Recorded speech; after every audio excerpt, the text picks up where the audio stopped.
Good morning from Bishnupur. So এর আগে ব্লগে বিষ্ণুপুর এক্সপ্লোরেশন দেখেছো, আজকে হচ্ছে তার পরের দিন। আজকে আমরা যাব হচ্ছে জয়রামবাটি কামারপুকুর। আমরা এখন বিষ্ণুপুরে আছি, তার সময় হচ্ছে 7:38, মানে 40 মিনিট। এখন আমি আছি হচ্ছে ওয়েস্ট বেঙ্গল ট্যুরিজমের প্রপার্টিতে। তো এটার ব্যাপারে আমি আগের ব্লগে বলেছি যে কীভাবে বুক করতে হবে, কীরকম এক্সপিরিয়েন্স। আমি আপনার শর্টে বলে দিচ্ছি, খুব ভালো এক্সপিরিয়েন্স। আর এখন যাচ্ছি ব্রেকফাস্ট করে বেরোবো জয়রামবাটির উদ্দেশ্যে। সো কথা হচ্ছে বেরোনোর সময়। সো আজকে আগে চাটা খেয়ে নিচ্ছি ব্রেকফাস্টের আগে। সো আমাদের ব্রেকফাস্টটা দিয়ে দেওয়া হয়েছে, আর এখানে আছে লুচি সবজি, বেশ ভালো লাগছে দেখতে। লুচি সবজির সাথে আছে কলা আর মিষ্টি। চা খেয়ে নিয়েছি, আর এটা হচ্ছে লুচি। সো ব্রেকফাস্ট ডান, আর এখন আমরা বেরোচ্ছি জয়রামবাটির জন্য। 8 বাজে টাইম, মোটামুটি 1.5 ঘন্টা টাইম লাগবে, কারণ রাস্তা খুব ভালো না, বৃষ্টিও শুরু হয়ে গেছে। চলা যাক জয়রামবাটির জন্য, ওটা হচ্ছে রাস্তা। সো আমরা বিষ্ণুপুর থেকে বেরিয়ে গেছি, অ্যান্ড বৃষ্টিও শুরু হয়ে গেছে, অ্যান্ড অলমোস্ট জয়রামবাটি লাগবে এখান থেকে 1 থেকে 1.5 ঘন্টার মতো লেগে যাবে। ডিস্টেন্স হচ্ছে অলমোস্ট 39 কিলোমিটার্সের মতো ডিস্টেন্স। দেখা যাক কতক্ষণ বেড়ে দিচ্ছি, রাস্তায় উঠে ফেলে দিচ্ছি।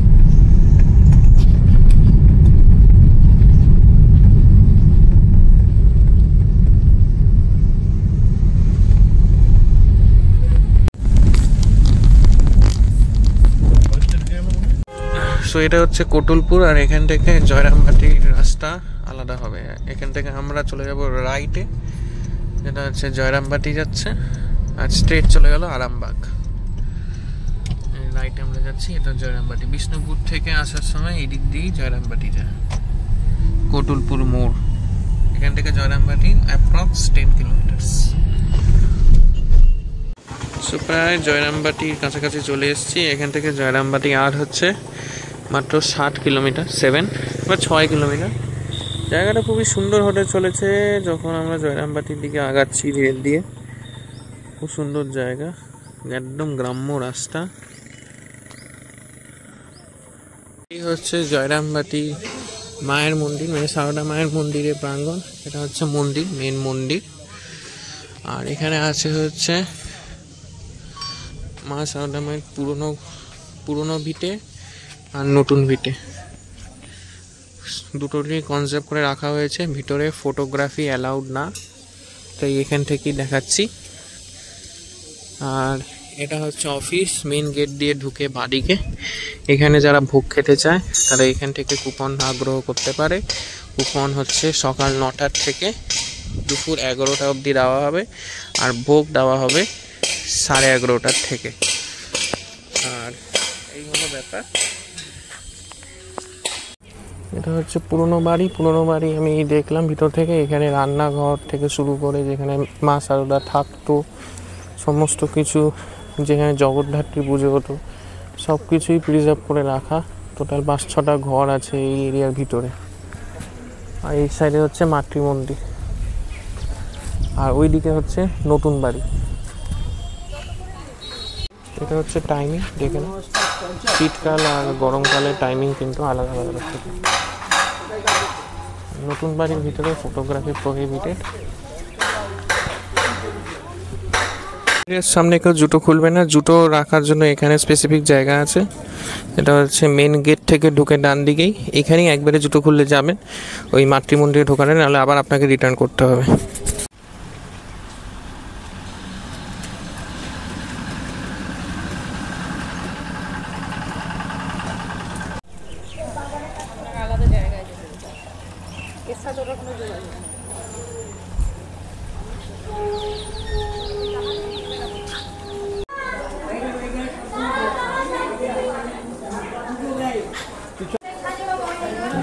সিংহ বাহিনী মন্দির। আমি মূর্তির ছবি তুলছি না, এটা হচ্ছে মন্দিরটা। এখান থেকে সবাই মাটি নিয়ে যায়। এই মাটি নিয়ে গেলে বলে রোগ ভোগ কমে যায়, যারা আসছে তারা নিতে পারে এখান থেকে মাটি।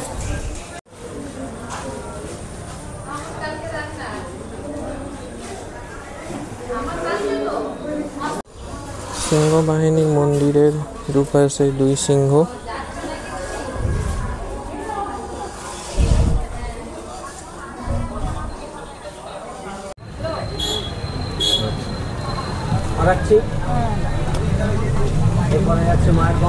এটা কিসের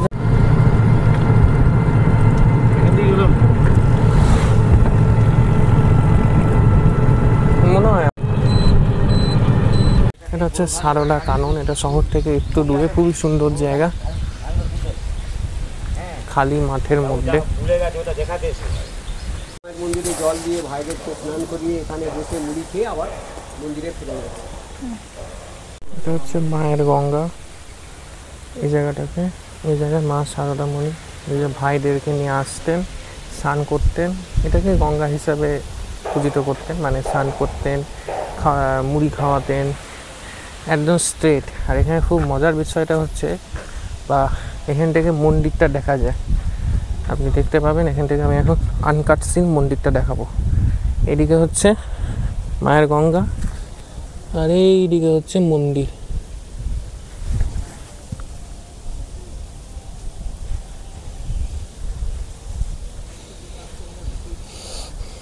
ওদিক থেকে মা সারদামণি আসতেন হেঁটে এখানে। সো এটাই হচ্ছে মায়ের গঙ্গা, আমি দেখালাম। এখানে মা সারদামণি আসতে। আর এখানে খুব ইন্টারেস্টিং জিনিস দেখলাম, পদ্ম পাতায় পদ্ম হয়ে আছে। এত কাছ থেকেই প্রথমবার আমি দেখলাম।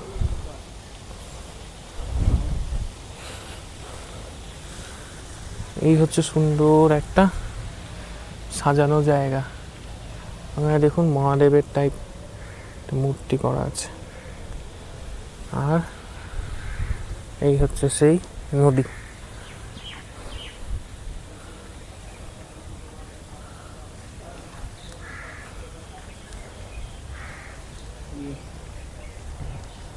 মন্দির কোন গাছ কোনটা? এটা হচ্ছে মায়ের গঙ্গার তীরে পঞ্চবটি কানন। আমলকি, বেল, অশোক, বট, অশ্বত্থ, এই 5টি গাছ নিয়ে পঞ্চবটি।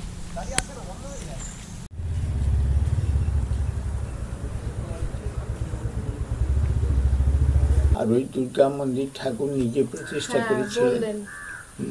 ঠাকুরের বয়স তখন 13 বছর। 13 বছর বয়সে হেমাঙ্গিনী দেবীর অনুমতি নিয়ে দুর্গা মন্দির প্রতিষ্ঠা করে নিজে হাতে দুর্গা প্রতিমা তৈরি করে।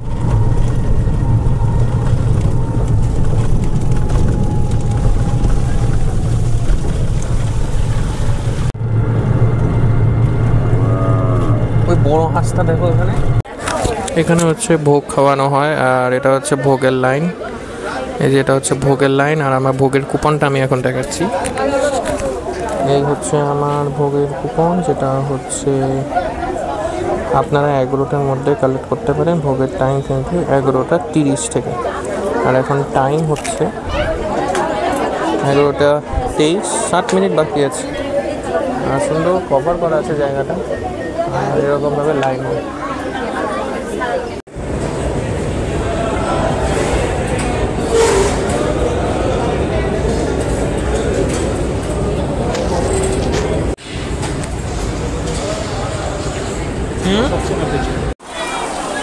তো হ্যাঁ, ভোগ খাওয়া হলো। ভোগ খুবই ভালো খেলাম। ভোগের মধ্যে ছিল হচ্ছে 2 রকমের সবজি, ভাত, ডাল, পায়েস, চাটনি, সবাই একসাথে খাওয়াতে আমি দেখালাম কীভাবে খাওয়ানো হয়। খুবই ভালো।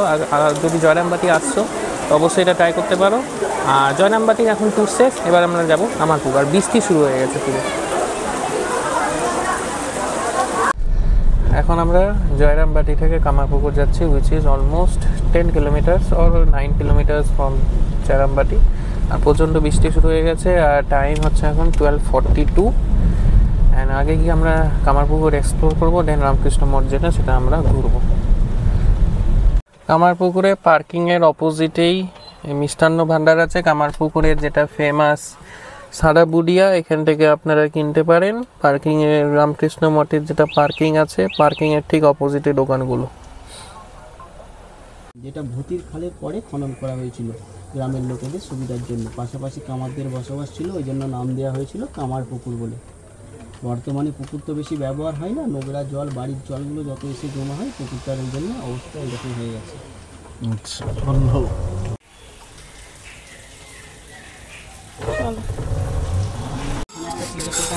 এটা হচ্ছে ঠাকুরের পাঠশালা। ঠাকুর এখানে পড়াশোনা করতে আসতেন। মাস্টার মশাই যোগ শেখালে তিনি যোগ করতেন, বিয়োগ শেখালে বলতেন বিয়োগ মানে মানুষের সাথে মানুষের বিচ্ছেদ, আমি বিয়োগ করবো না। ছুটে চলে আসতেন বিষ্ণু মন্দিরের দুয়ারে বসে কালী মায়ের মূর্তি আঁকতেন। পেছনে আছে লাহাবাবুদের দুর্গা মন্দির। ধর্মদাস লাহা জমিদার ছিলেন যিনি, তিনি এই মন্দির প্রতিষ্ঠা করে গিয়েছিলেন। ঠাকুর রামকৃষ্ণদেব তার শৈশবকালে মা দুর্গা চক্ষুদান করেছিলেন স্বইচ্ছায়। প্রথম বছর মূর্তি প্রতিষ্ঠা হচ্ছে, ঠাকুর মায়ের মিস্ত্রি মায়ের চোখ আঁকছে, খসে পড়ে যাচ্ছে। ঠাকুর পাঠশালায় পড়তে পড়তে লক্ষ্য করেছেন এবং উঠে গিয়ে মায়ের চোখ টেনে চক্ষুদান করেছিলেন। এই যে ছোট্ট শিবের মন্দির, এটা হচ্ছে ধর্মদাস লাহার একমাত্র কন্যা ছিলেন প্রসন্নময়ী দেবী। তিনি এই মন্দির প্রতিষ্ঠা করেই পার্বতীনাথ শিবের মন্দির নাম রেখেছিলেন এবং স্বামী রূপে দুবেলা তাকে পুজো করতেন। তারই পাশে গোলে একটা শিব মন্দির আছে, যেটা রাসমঞ্চ রাধাকৃষ্ণর মন্দির। লাহাবাবুদের রাসের উৎসব বহু যুগ ধরে চলে আসছে। যখন তিনতলা বিষ্ণু মন্দিরে প্রবেশ করবেন, বাঁ পাশে দেখবেন ঠাকুরের জীবনী বিষয়ক চিত্র কিছু গড়ে আছে। প্রত্যেক বছর পুনরাবৃত্ত বা সংস্কার করা হয় রাসের সময়। আর সবচেয়ে পেছনে আছে বিষ্ণু মন্দির। বিষ্ণু মন্দির তিনতলা বিষ্ণু মন্দির, মাঝে বিষ্ণুদেব আছে, উপরে একটা ঘর, নিচেটা আন্ডারগ্রাউন্ড আছে। আগেকার দিনে বর্গিরা লুটপাট করতে আসতো, জমিদারদের ধন সম্পত্তি এরা খবর পেয়ে আন্ডারগ্রাউন্ডে লুকিয়ে যেতেন। এইভাবে জমিদারদের ধন সম্পত্তি রক্ষা করে থাকতেন বর্গিদের হাত থেকে। ফার্স্টে বিষ্ণু মন্দিরটা চলে যাবে, ধর্মদাস লাহার মূর্তি দর্শন করে এসে ওইখানে লাহাবাবুদের দুর্গা মন্দির পাঠশালা। এটি হলো রামকৃষ্ণদেবের পাঠশালা। আর এই জায়গার ব্যাপারে আমার সাথে যে টোটো দাদা ঘুরে বেড়াচ্ছে, তিনি ভালো বলতে পারবেন, অডিওটা শুনে নিন।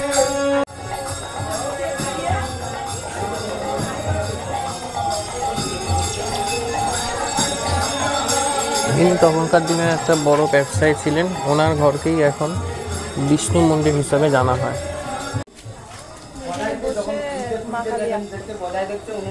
এখানে এখানে রামকৃষ্ণদেব বসে মা কালীর ছবি আঁকতেন। ওখান থেকে পড়াশোনা করতে ভালো লাগতো না, ওখান থেকে পালিয়ে এসে এখানে মা কালীর ছবি আঁকতে বসে। এটা হচ্ছে গদায় ঠাকুর সেবা করতেন। এটা হচ্ছে গদায়ের বিবাহ। গদায়ের তখন 22 বছর, মা শারদার 6 থেকে 7 বছরে বিয়ে হয়েছে। এটা হচ্ছে লা পরিবারের গয়না তুলে দিয়েছে। হাতে ফুলের ঠাকুর বলেছে, খাবে না, আমি তোমার জন্য বালা করে দিই, গড়িয়ে দিই। পেতনা বালা, সেটাকে বলা হয় শারদা বালা। এগুলো হচ্ছে সব রাতের গাছ।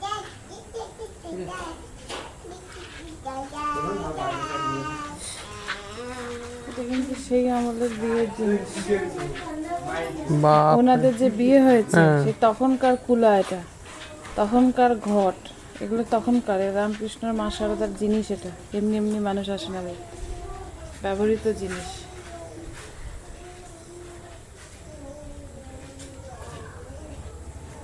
যে লাহাবাবুদের গয়না ফেরত।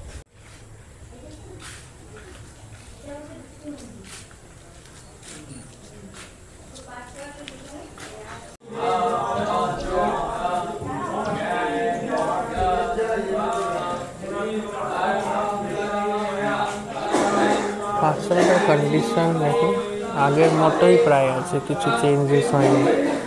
এখানেই পড়াশোনাটা হতো, নিচে এরকম আলপনা দেওয়া।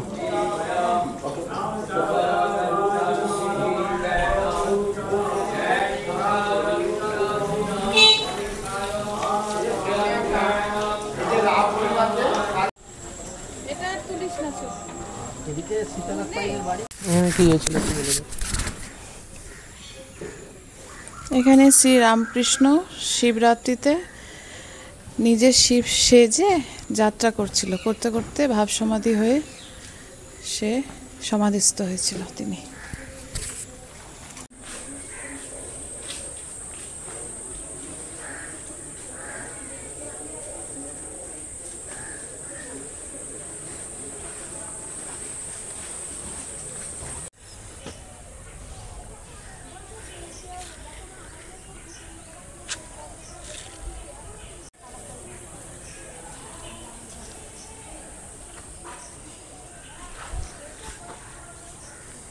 তো আমি দেখালাম কামারপুকুরের কিছু শর্টস। ম্যাক্সিমাম জায়গায় কিছু কিছু জায়গায় মাকে বললাম বলতে হিস্ট্রিটা, আর এই কাদা মাটি পেরিয়ে ব্লগিং করাটা খুব অসুবিধা হচ্ছে। দেখিয়ে দিলাম যেটুকু দেখাচ্ছিল। এখন মঠ খুলবে 3:30-র সময়। মঠের ভিতরে ভিডিওগ্রাফি ফটোগ্রাফি অ্যালাউ না।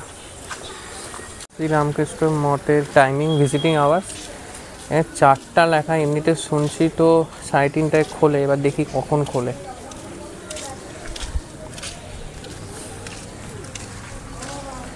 তো এই জয়রামবাটি কামারপুকুরের ভিডিও, তাহলে এই জয়রামবাটি কামারপুকুরের ভিডিও যদি ভালো লেগে থাকে চ্যানেলটা লাইক করুন, ভিডিওটাকে সাবস্ক্রাইব করুন চ্যানেলটাকে। এরকম আরও ট্র্যাভেল ভিডিওস আসতে থাকবে। আর আমি এই সমস্ত ব্লগিং অভ্যস্ত না, তাও যতটা পারলাম দেখালাম। আর দেখা হবে অন্য কোনো ভিডিওতে। আর হ্যাঁ, এই রোড সিরিজ এখানেই শেষ হচ্ছে না, রোড সিরিজ আরও চলবে। নেক্সট ভিডিও আবার আপলোড হয়ে যাবে, কোথায় কীভাবে সেটা দেখে নিন। তো এখন আমরা রিটার্ন করব from Kamarpukur to Kolkata by road. ওই সিনগুলো দেখে নিন আর ভিডিওটাকে এন্ড করলাম। টাটা। একটা ইনফরমেশান দেওয়ার ছিল, এখানে অনেক লজ আছে, যেরকম লাহা লজ আর এক্সেট্রা অনেক রকমের লজ